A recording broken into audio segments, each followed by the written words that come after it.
you went on Shark Tank and you ultimately decided not to take the deal. This journalist wanted to write about us and she's like, so tell me about your funding details. And I was like, but I don't have funding details. And she's like, oh, then we can't write about you. First 100 customers. Yeah. Where did they come from? Honestly, like Instagram. What's it like running a bootstrapped, profitable company? The idea is to really not try to build a community-led thing because I think just at this point, consumers don't want that anymore. So it's perfect the product, jugaad the package. Pretty when much. you start. I think that's what we've done in Cosmix. Okay. As of today, would you sell Cosmix? And if yes, for how much money?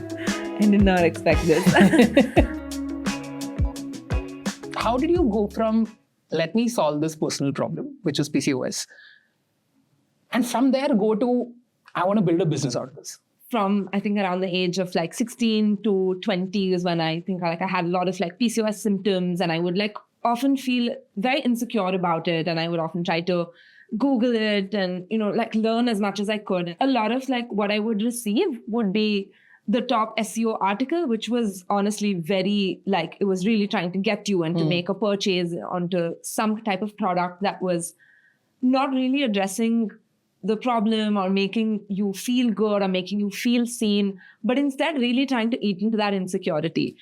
I did not like how the market was talking about our health and the way in which marketing messages were received by customers. And I think I really wanted to break that and create Cosmix, which felt like a safe space for people.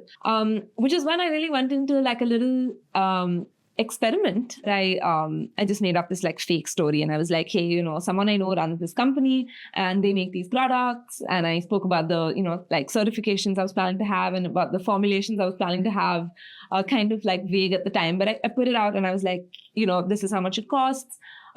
This is on a WhatsApp group? On like a couple of WhatsApp groups. Okay. And I was like, would you buy it? I mean, not even would you buy it, but like, hey, do you want to place an order? You can order with them. And I didn't tell anyone it was me or that I was planning to do this because I was just like, people who know me will be nice to me. And I was like, that's not what we want.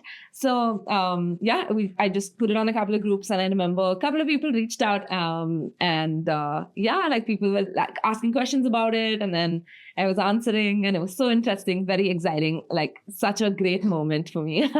And what happened to people who were like, I want to place an order? Yeah, like one lady who was in a group with my mom placed an order, sent money to my GPay, and then I had to like send back like, sorry, auntie, there's nothing here, but we'll be back. Like, give me a couple of months. And then it took me around 8 months, 8 months to almost a year to like really bring it to life and bring the idea to life. Yeah. That's amazing. What a start. Did you have a particular consumer in mind while, say, launching the first set of products? I think because the first set of products, they're so heart-led. For example, our product, it's called Feel Good Skin. Yeah. And if you look at any other product in the entire, like it's a skin supplement, it's a skin health supplement. And if you look at any other skin health or skin-based supplement, skincare or whatever, or at least the majority, 80% of it will really focus on like, how that skin should look, like smooth skin. But that's not the intention, right? Like we're not driving an attribute. We're driving health. Yeah. And your skin will like be lovely. Your hair will be lovely. You will be healthy as long as the internal is healthy. And I think like we were really trying to drive that message at every single touch point. And so to me, the ideal customer was someone who also wanted to just feel that way. Like if you received like a product that, said like, oh, whatever, like the X attribute that your skin should look like, you're going to start from a place of so much like defensiveness and hate and like so much like worry. And then like, that's not going to make you like go through the journey and actually feel good. And I'm really not from like a very structured, like official business, like what's your TG? How do you define this cohort? Is that like, I honestly learned everything I know on the job, but therefore it was never an idea of like, oh, this person needs to be this like 25-year-old, this my TG. And so I had no idea. So it was just very like heart-led, like this is what I want to create, things like that. Yeah. What exactly is plant-based protein powder and how is it different from whey protein? So very simply put, your plant-based protein is coming from like plant sources. And so we get ours from like peas and rice, and you extract protein from it. And Then there's, on the other hand, whey protein, which is just, I think, like more conventionally used. I think it's what we saw when we were growing up. But that is made out of like milk from an animal, or like from a cow. And there's a certain like gut-friendly element to it, really good for people with any kind of hormonal issues, because generally, people like this are told to stay away from dairy or whey. And so there's like a lot of intersections which we had other products for, and we wanted to cater to them and just keep it clean and real for them. With plant protein, it's very difficult to get like a complete amino acid profile, right? Where whey has that complete amino acid profile. And I think another big debate that comes up is that whey protein has better absorption. Yeah. I'm sure you would have heard that. What happens when we combine pea and rice in our protein, and this is very important to look for when you look for like a plant protein, is that together they complete and they create like a complete amino acid. Yeah, and talk to me a little more about packaging, right? Yeah. Like launching with ugly packaging versus, hey, if I do slightly higher MOQ, then I can get great packaging. I might spend a little more money, but my product will look so good. Yeah. What's going on when you just like, let me slap a sticker on and send because the product is great? When you're bootstrapped, you've got like MOQs that don't always support you, and MOQ is minimum order quantity. But like when you reach out to a supplier and the supplier will say, okay, you got to buy 10,000 pieces of this like packaging material. And you can't always afford that. And you also want to sometimes like, you just want to launch and like see how things work out. You also don't have the capital to make that happen. And so many times, like even for our protein, we had one like packet, like a green like protein pack, which had just a small sticker that would differentiate like product to like flavor to flavor. Yeah. And it was only later on when we could actually afford, and then when the product had made money for itself, and when we were able to reinvest it back into like a little more functionality for the end consumer, we were able to do that. But like formulation was what we tried to get right on day one. And then the rest was all just like iterations to make the final product better for someone. So it's perfect the product, jugaad the packaging. Pretty when much. you start. I think that's what we've done at Cosmix. Okay. Yeah. Okay. Awesome. You went on Shark Tank, right? Yeah. And you went there, you said deal pucky, right? And then between that and signing a term sheet, there is a lot that happens that viewers are not privy to, right? And you ultimately decided not to take the deal. I just want to focus on that part. Yeah. What's it like running a bootstrapped, profitable company? I think, first of all, very like grateful to, be doing this, because I think I really, really enjoy, and we've had lots of conversations, right, with investors. And I think there are like any field, there are like ones that will really align with, your like belief system. And then unfortunately, I've also met a lot that will not, Of right? course. And I've had investors like sit me down and say, hey, everything looks good, but you're going to have to like cut that product raw material cost and like replace it with something that, just isn't as good. And these are just things we never want. Once, like I asked this, like this journalist wanted to write about us, and she's like, so tell me about your funding details. And I was like, but I don't have funding details. And she's like, oh, then we can't write about you. And I was like, but that makes no sense, like for a brand that's starting and growing, you like funding, not funding shouldn't be the biggest difference, right? I'm assuming formulation is happening, and once you are satisfied with it, then you go public with it, right? So if you can just like sort of... Okay, so these 8 to 10 months, I think like they were so, like they defined everything that was going to come afterwards. And I think like first step was to find an R&D team. But like where do you even begin to find these guys? I think very funny again. I really went and I stood outside IISc and I waited for someone to walk out. What is IISc? Indian Institute of Science. Okay. It's the most prestigious place. Most experienced people will come out of there. And I stood there and I waited for someone to come out with an ID card. And then I convinced one person after the other to get me inside and to get me to find the right people. Wow. The next was to find a place because, okay, a product is going to get ready and I know it's going to get ready. And I thought at the time I'll get it ready in 2 months. Took its time. It took 8 months. Some products that we started at the time took 1.5 years. And for this, again, we looked at some rentals and I found like a small space which could accommodate like a small food safe unit And it was like around 600 square foot. So we kind of got started there. I had one person doing production at the time. And she, again, her name is Prema, and she's in Cosmix right now.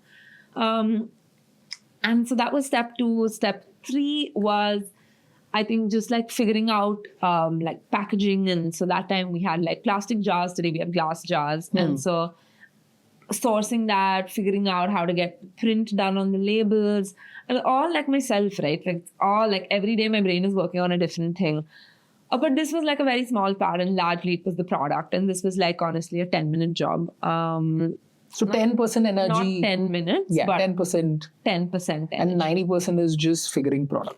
Yeah. So yeah, in that process, we're like reformulating each product as and when we need to, because we're also doing consumer trials. We're trying to understand how people are benefiting from the different products. We're trying to understand the interaction between ingredients. We're studying. We're doing like a lot of like clinical research on ingredients. So all of that is happening in that time. And so whenever certain changes need to keep happening, it keeps happening, which is why it keeps taking time. Apart from that, and the biggest piece was sourcing. Right? Like getting the right ingredients in was everything, because we tried to do as much local sourcing as possible. And that meant sometimes meeting like farmer associations, and like, so you can get it from like any vendor in the market, but we also deliberately wanted to go to the source. I think that was just my thing. Like, I just wanted to, it was just a part of like what I wanted to create. And I think step 5 was like quickly before launch, 1 week, I put the website together. And I'm very proud of that. It was really cute. It was really nice. That's the Pinterest part of you. That's the Pinterest part of me. Like, it had to come through. I got a freelance designer to come in and help me. And it was just the website, the packaging, and social media, Instagram. I started posting on Instagram like maybe a month before the launch. And then, That's awesome. Yeah. How do you build a community-led brand? It is. I think it's like so overused at this point, like community. But I think the idea is to really like not try to build a community-led thing, because I think it just, at this point, consumers don't want that anymore. A customer wants to like really, and me as a consumer as well, I just want to be treated with like love and respect, and like I want to get what I'm here for, right? And I want to like also feel some kind of camaraderie with someone else in this bigger picture. And I think one of the biggest mistakes is to be so deliberate about it and be like, like to be so forceful about it that it almost feels like I don't want to be a part of this, right? And so the idea is just to like ask people what they want and how they want to feel, and really like cater to those feelings and create systems where even like one person could connect with another person, or and we see that even today, like in our comment section, there will be literally people like answering before we answer on behalf of like, like someone can say, hey, how does this product work? And someone will answer on behalf of Cosmix. And like, they will say, cool. I've been using it for a year and this is how it works. And that person's like, oh my God, yeah, thank you. And like, people talk. But I think you raised a very important point, which is a brand can't get away anymore by trying to behave like your BFF, TM. I don't think it works. Right. Yeah. Like, it's just like if you're helpful in the right spaces and you create a space for your community to engage, interact. Yeah. That's a lot better as an approach than... Because a lot of people ask me, right, like, how do you build community? But I think as deliberate as you try to be, people will almost move away from it. Because the only like hero in this entire piece is the consumer, and they will decide that they want to build a community. Yeah, and I think enabling with that, right? Like, instead of being a clingy brand, right? If you can be just a helpful brand with an honest voice, that authenticity then helps consumers connect with each other and 100%. Therefore build that community 100%. Themselves. They will, like, consumers will build it. Like, I never intended to build a community. Consumers built it. Product market fit. Mm-hmm. Have you thought about it? Like, what is PMF like for Cosmix? I don't know. I don't think you're going to be happy with my answer. But like, I just never thought about like words like this, like, I think it happened, right? Like, we're 5 years in, the products have survived the market. People like the products. We've got great repeat rate. So to me, it's worked. But have I been deliberate about it in the start? Not really. And I mean, I know you even asked me like a question on like something around my like ICP or TG. Or like, I just, funnily enough, I didn't even know these words. Like I had to like Google it when you asked me. In all honesty, we're also a very heart-led brand. And so a lot of what we do is like, people want it, we want it, and we bring that together, right? So much of it. And like some products haven't done well in the market and some have done phenomenally well. But I also like feel okay saying all this out loud today because I think it also goes to show that you don't need to know all the technicalities of it all. Like you don't need to know all the words, all the definitions. You don't need to know PMF and ICP. I don't think you need to. Yeah. And I think especially while starting and see if you know it, great. Like that's amazing. Like that's the question they asked us at Shark Tank and I had to prepare for that when I, like I was like, oh, okay, cool. And let me find out that answer. And knowing that helped a lot. Like today, my growth manager is very focused on these, like couple of these metrics and numbers. And I love it because it gives me so much, like there's chaos and then there's like some structure to the chaos, right? And it creates that structure to the chaos. But I think if someone has like a banger idea, you don't have to learn all these terms and then start. You start. And then the right people will come in and build structure. Your first 100 customers, friends and family discounted, okay? Not including. Yeah, they were so sweet. They all bought. Of course, I'm sure. Yeah. I'm sure. Outside of friends and family, first 100 customers, where did they come from? Honestly, like Instagram and I think like just social media. I think we started, like I said, I think a month before we started like, talking about what we're going to be building and what we're going to be doing. And I think it ended up attracting, a couple of like-minded people who really wanted something like this. And I think, I think those were honestly the first 100 customers. I know initially, I know day one, people were really sweet and like they, bought and we had a little starting offer. But like day two, and I was like, oh my God, like this is awesome. Like day one's done so well. And then I remember like day 3, 4, 5, 6, I would look at Shopify and be like 0 the whole day. Oh, wow. Oh, that's so like, I don't know what to do about it.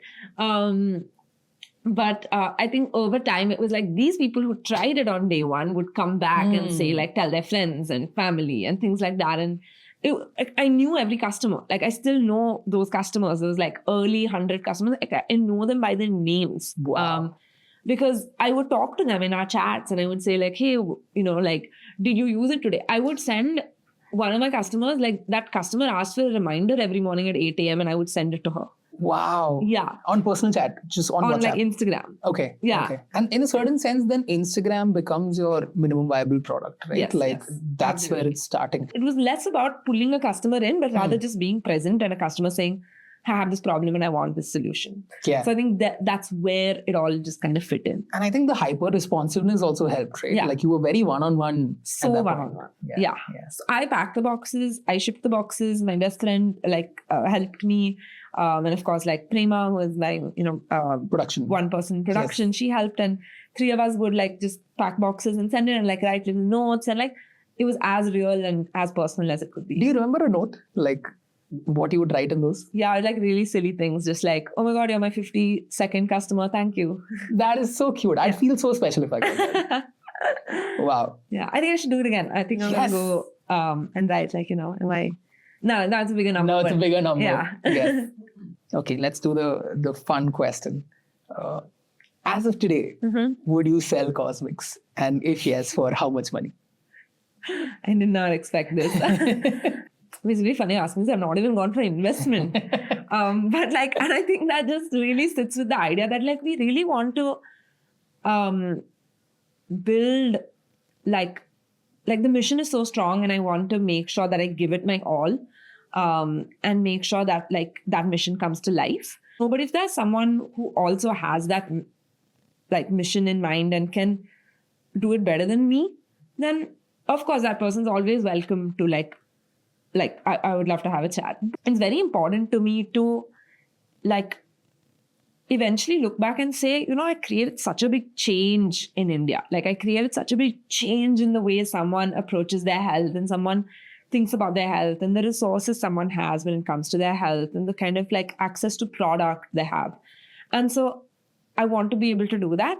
And if that comes with, I guess, someone else, sure, so be it. But I think at least why we've not, done anything till now has been for this reason. But Vibha, thank you so much for coming and being a you. part of this. Anything closing that you want to leave us with? I just really enjoyed it. It was really nice sleep. And also, I think when I say these things out loud, it like actually gives me so many ideas to go back and work on. So wow. I'm excited. Yeah. I'm so glad. Thank you so much. Thank you for coming and being a part of this. Thank you. It was a pleasure. Yeah, it's great. Thank you so much.